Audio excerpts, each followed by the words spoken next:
Welcome back, everyone, to the Westlake Hornets Teambuilder Dynasty here at NCAA 14.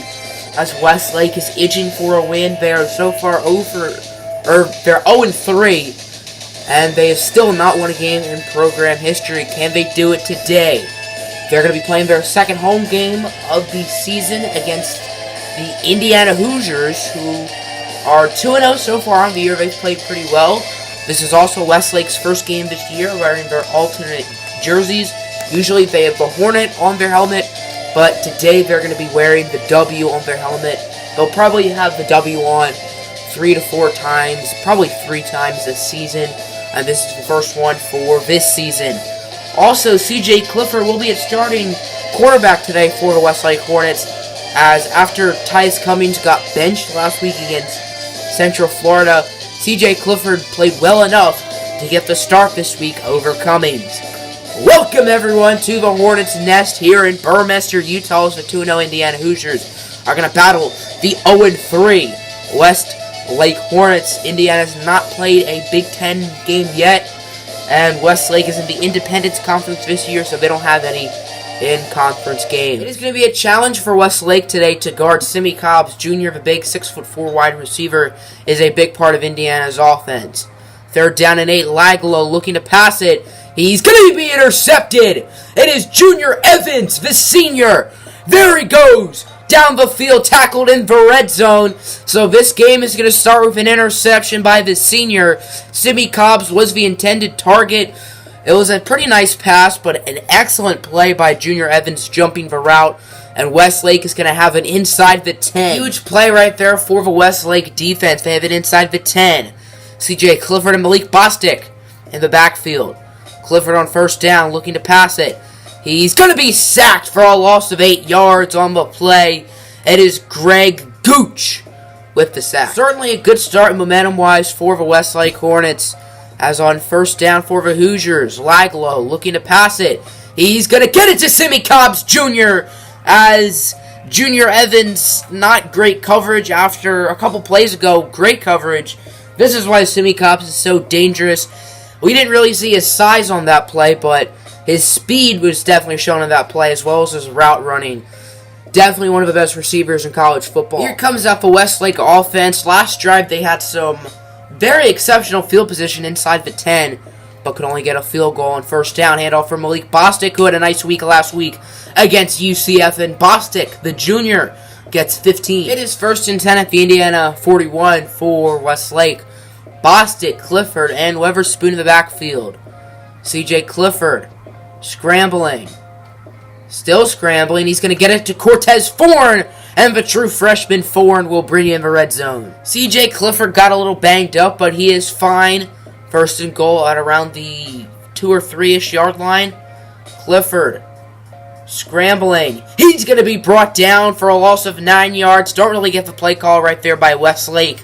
It is Niles Sykes with the sack. It is third down and goal for Westlake. They are 2 for 3 on third down. 67%. As Clifford's going to get sacked again. This time it is Nate Hoff, and Clifford is still on the ground. Westlake tacked on another field goal. It's now 7-6. As on second down and 7 for the Hoosiers. And off for Majete. However you say it, with a nice 13-yard run. It is third down and 6 for the Indiana Hoosiers. Mike Majete and Richard Laglow, the 2 in the Indiana backfield. Laglow looking up the middle, and he's going to find Luke Timian for 12. Third down and 2 for the Hoosiers, as Indiana is 1 for 2 on third down, 50% today. 3 players in the backfield. It's going to be a toss for Mike Majete, but it is Zaire McGill, who had a big game against Utah a couple weeks ago with the stop, making it 4th and 5. It is third down and 10 for Westlake. They are 2 for 4 so far on third downs today, as it is going to be a screen pass for Malik Bostic. Bostic has blocks first down for the junior. It is third down and 3 for Westlake. They are 3 for 5, 60% on third down so far today. C.J. Clifford looking to pass it. He is under a lot of pressure. Can he outrun Tegray Scales? No, he can't. And it's going to be 4th and 4. Indiana's offense is back at the 29-yard line. It is first down. As Richard Laglow looking to pass it.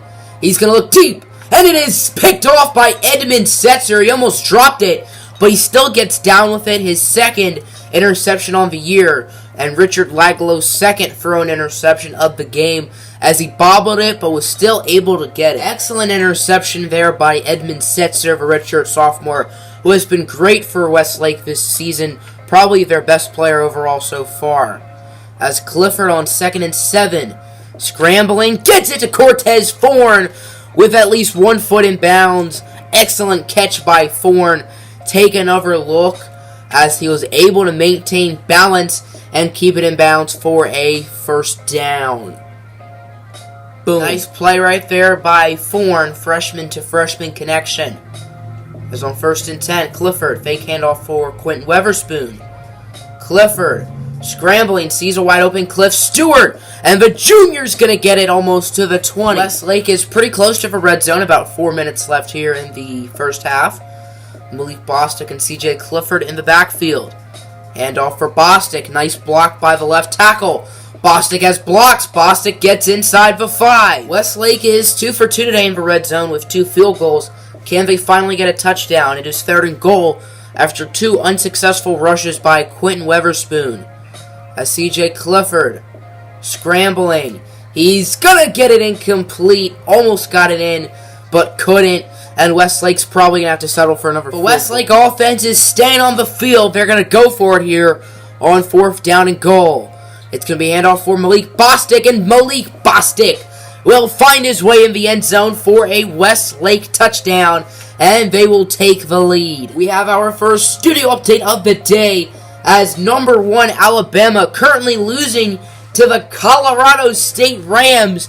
As the score here starting the 3rd quarter, Colorado State is winning 10-7, as Michael Gallup has a touchdown so far on the day. Outside of the big play to Simi Cobbs, the Westlake defense has been excellent so far today. 2nd down and 4 for the Hoosiers.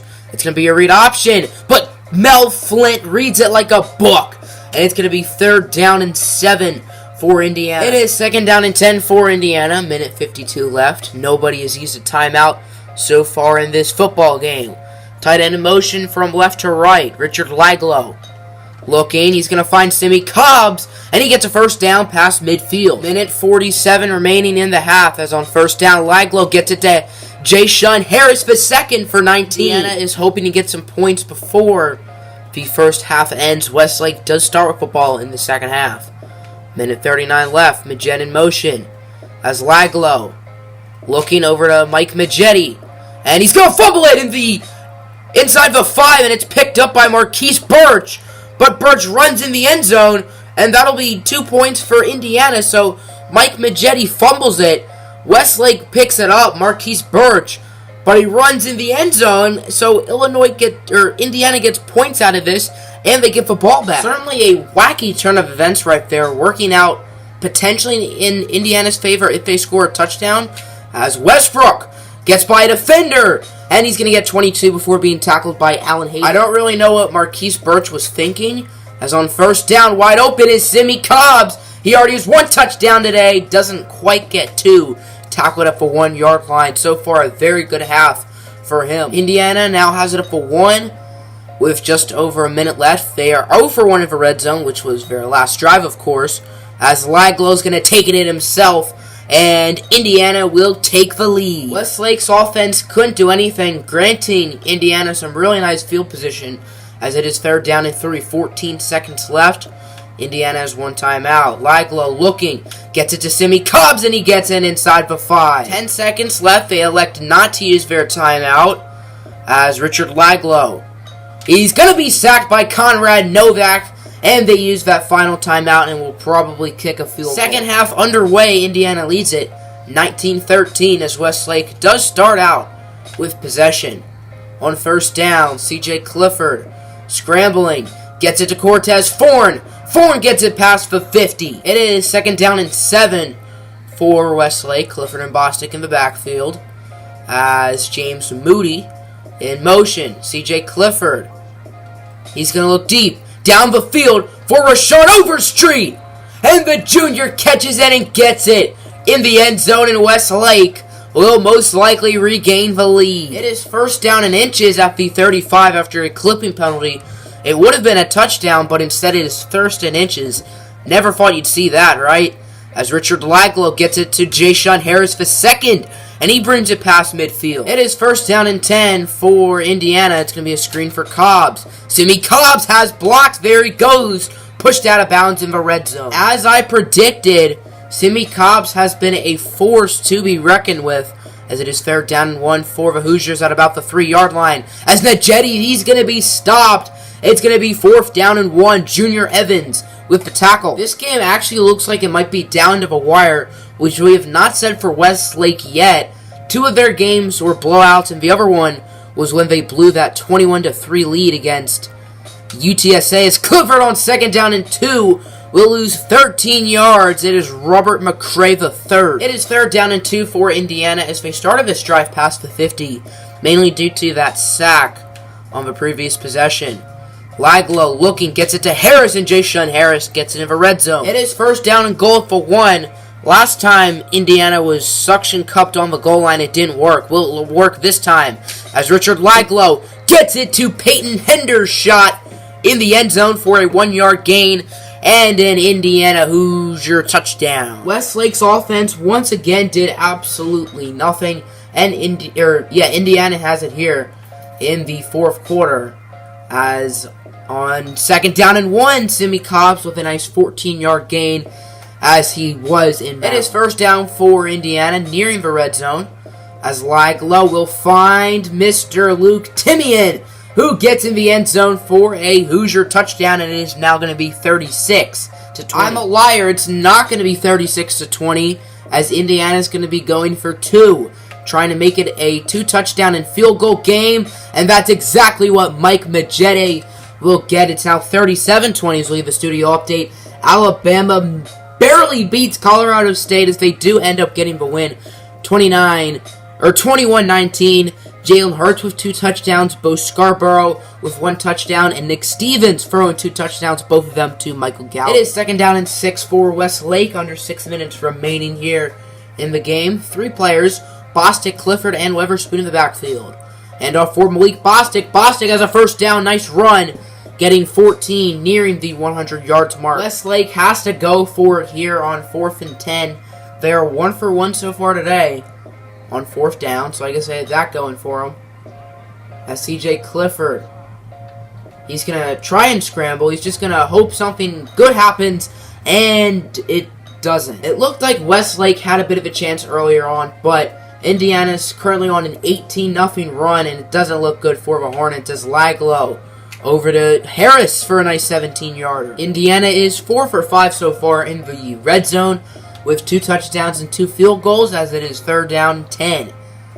Richard Laglow looking. He's going to be finding Donovan Hale in the end zone, almost picked off by David Baker, but Hale was there in the back of the end zone for another Indiana touchdown. It is 4th down and 2 for Westlake. They really don't have a chance, so they're figuring they might as well just go for it. As Clifford looking for Cortez Thorne, and an incredible grab by Thorne for 16 yards. It is second down and 4 for Westlake, about 2.5 minutes left here in the game. As it's going to be an attempted toss for Malik Bostic, but it is recovered by Sykes. I think that'll count as a fumble recovery and a 45-yard rush for Niles Sykes, so it's not a fumble? What? Wouldn't that be a fumble?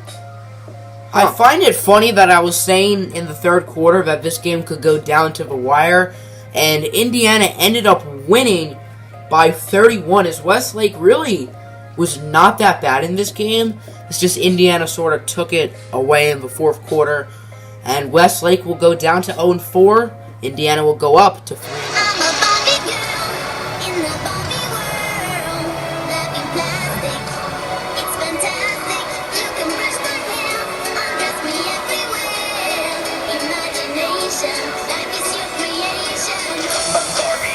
Hey,